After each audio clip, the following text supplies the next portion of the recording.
Once upon a time, there was a small Buddhist monastery on top of a peaceful mountain. A wise master lived there with few of his disciples. They spent their days meditating and practicing the path of inner peace and mindfulness. Their life was calm and silent.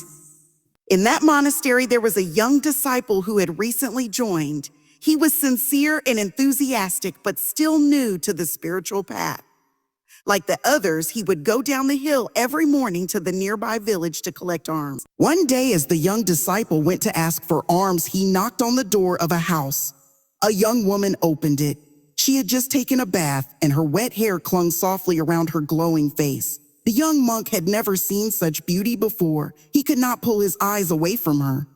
The woman smiled kindly, then went inside and brought food for him. She offered it with great respect. The young monk thanked her and returned to the monastery, but her image stayed alive in his mind. The next morning, he woke up early and got ready quickly. Though monks were taught to visit different houses every day, he decided to go to the same house again. When he knocked the door, the young woman welcomed him once again with a bright smile. Respectfully, she offered him food. The young monk accepted the food and came back. One morning, the young monk reached her house earlier than usual. The woman greeted him at the door and said politely, "Venerable sir, it is my practice to give alms only after I have taken a bath. Today you have come too early. Kindly wait while I go to the river to take bath, and then I will return and give you alms."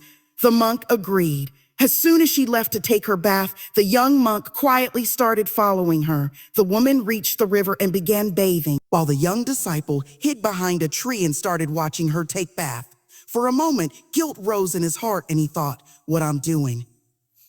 But then the lust inside him grew stronger and took control over his mind. He kept looking at her with interest. After her bath, the woman returned home. The young monk quickly ran back before her and pretended as if he was waiting there for her. She returned and respectfully gave him food, still unaware of what had happened.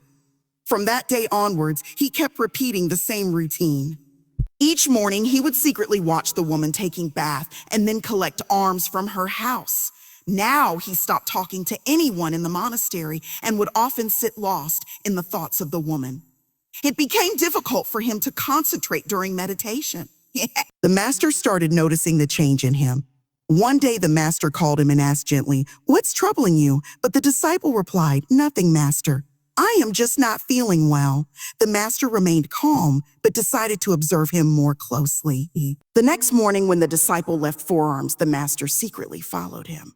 From a distance, he saw everything, the disciple hiding behind a tree at the riverbank and watching the woman taking bath.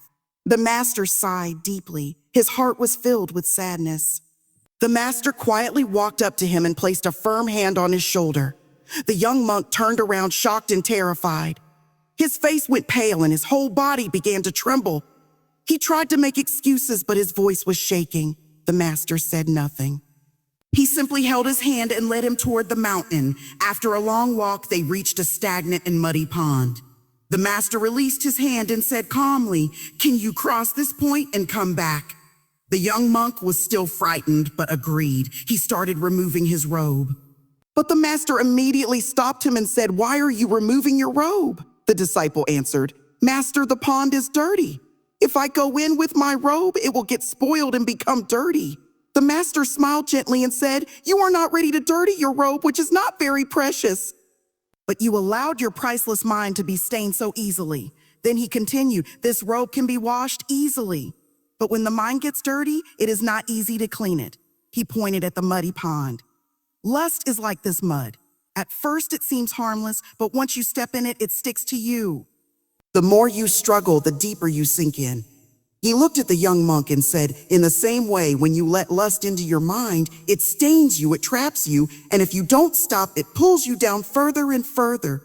The young disciple was feeling deeply ashamed. He had understood the weight of his master's words.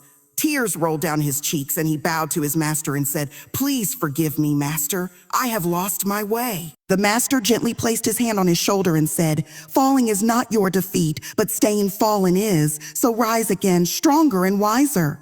From that day onwards, the young monk truly began his real practice. He stopped going for alms. He fought his inner battles, guarded his mind, and purified his heart. Years later, he became a great teacher known for his wisdom and deep understanding. And he often told his disciples, victory over others is temporary, but victory over oneself is eternal. If we see in our lives, we will find that many people, especially the youth, often struggle with unwanted sexual thoughts. These thoughts disturb the mind, distract us from our work or studies, and leave us feeling restless. The more we try to resist them, the more they seem to come back with force. But we must understand that these thoughts are not random. They often arise from the things we have seen, watched, or imagined in the past. It is natural to have sexual urges. After all, we all are born out of that energy. But becoming obsessed with such thoughts is not healthy. If your mind is constantly thinking about sex, then it means those thoughts has been repeatedly fed into your mind. Most likely you have been exposed to content, especially online, that keeps replaying in your memory. Today, a large portion of content on the internet is pornographic. When someone watches such content on their phone, those scenes and images becomes deeply planted in their mind.